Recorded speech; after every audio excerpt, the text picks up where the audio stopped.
about what seemed to be a conversation that was rather race neutral. It was just simply about what are the kinds of relationships that women should be looking for. All of a sudden turned into Black men and what they need to do and how we need to build the community, when that was not the context of the conversation at all. Also, backstory, Miss Eboni K Williams, Miss pro-Black Eboni K Williams, literally just had a white fiance that she broke up with like 2-3 years ago. So I'm like, okay, so this pro-Black, this whole pro-Black building the community perspective, was this before or after the you break up with your white fiance? Because I do find that rather curious, that now there's all of this care and focus about building the Black community and all these different things, which I think that that's valid. But it's just so interesting to me that somehow that didn't necessarily translate into dating choices. I studied for a CDL when I was 9 years old. I promise you I know about that life. My point is this: it's about skills. It is nothing wrong with driving a bus if that is your maximum skill set. I simply want to call Black America up to the excellence that I know we can occupy. I've seen it before. Entrepreneurship is the key to me. That's not just me talking. That's Earl Graves Sr., the founder and visionary of Black Enterprise. So now we're in the pro-Black, build Black conversation. And you remember what I said initially, that I wanted you guys to pay attention to what happens to be right in front of her during this entire interview. Bet on Black. What's Bet on Black? Let's look it up real quick. What is Bet on Black?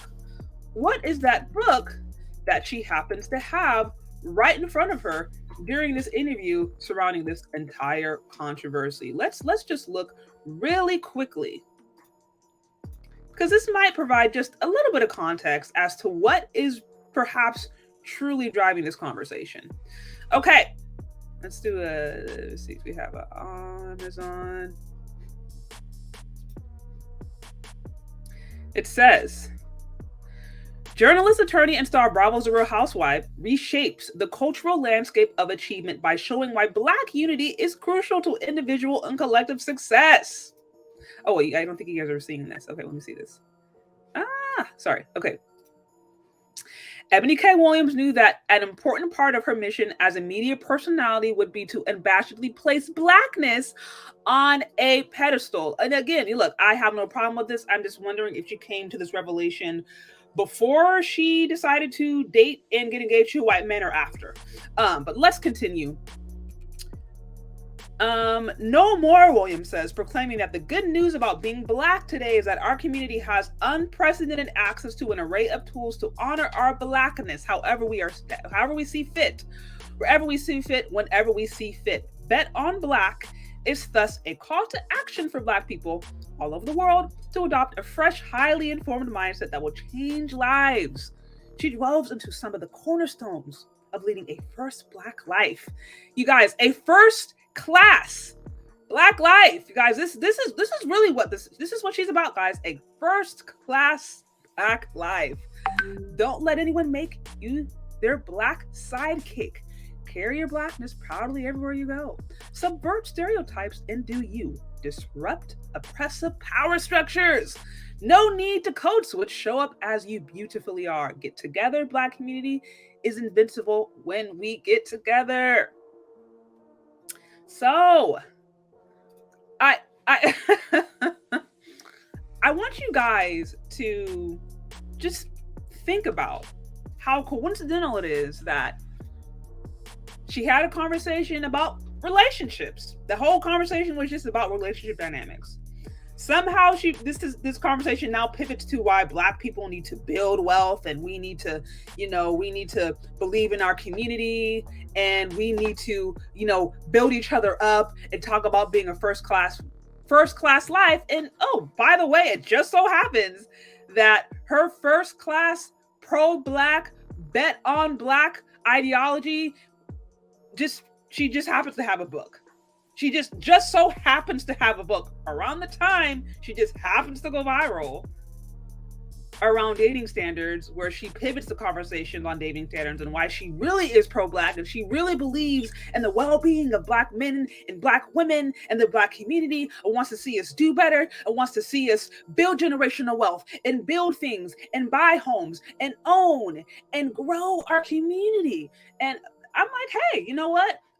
No problem. I think that it is good and profitable to try to find ways to build the Black community. I just like to ask the question, did she come to this revelation before or after her white fiance? Like, was she not code switching? Was she getting together, building the Black community, carrying her Blackness proudly wherever she went? Was she doing that before she was with the white man, or was after?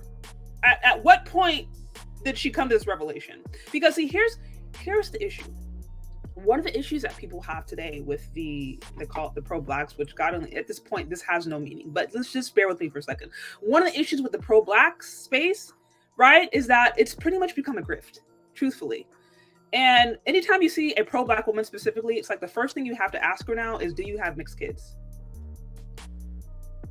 Specifically pro-Black women. I hate to say it, but it's like specifically pro-Black women who are so, I mean, when they like lead with their Blackness, and when they lead with their lineage, when they lead with I'm whatever, like when they are like hyper vigilant about their pro-Blackness and build Blackness and all that kind of different stuff, usually one of the first things you want to ask them or determine is whether or not they have mixed kids. And I hate to say it. But it's become like it literally has become a grift. And this is actually why you have people out there who was just like, I don't anything pro-Black, any of that kind of different stuff. They're like, because like literally it has become somewhat of a grift. And I know some of you guys said, wait, hold up. She had a white man. Let's just do a little bit of, just backtrack just a bit. Just a little bit. Just a little wee bit. So, yes, here is her ex, Eboni K Williams. The don't let anyone make you their Black sidekick. Carry your Blackness proudly wherever you go. Subvert stereotypes and do you disrupt oppressive power structures. Get together. Black community is invincible when we are together. This is the same Eboni K Williams. The same one. And again, I am not one who hates anybody. If you want to date or marry out, I don't really care. Just do you, boo. Have fun.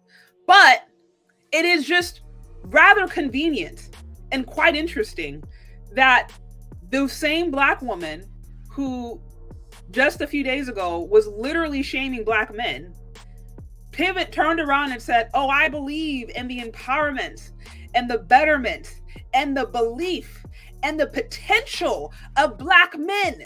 I believe in them. It's just kind of ironic that the same woman believed in them so much that she just happened to get engaged to a white man. I mean, I found that quite interesting. Very interesting. And so, unfortunately, you know, they call it the pro-Black space, which is like, what does it even mean anymore? It's kind of become a grift. And a lot of times people don't even take this stuff seriously. And partially, this is one of the reasons. It's because people seem to be inconsistent. And I'm not one to say, look, you have to be perfect. Even if you think of Malcolm X, right? He had a time when he was a pimp and he was doing all kinds of different stuff. And then he later realized that, hey, that's not helpful. And he dedicated his life to trying to build and do positive things for the Black community. Whether or not you agree or disagree, he didn't have a perfect past, but he evolved and he tried to be consistent. The problem is today, it seems like people will grift to that when they try to want to make money or when it seems like they've run out of other options, and it doesn't really always seem authentic. And I'm going to continue to play this video because I think as she continues to talk, it to me reveals why I personally think this whole pro-Black thing that she's pushing and bet on Black, building Black, I don't know that it's really authentic. But let's continue to play and I'll show you why.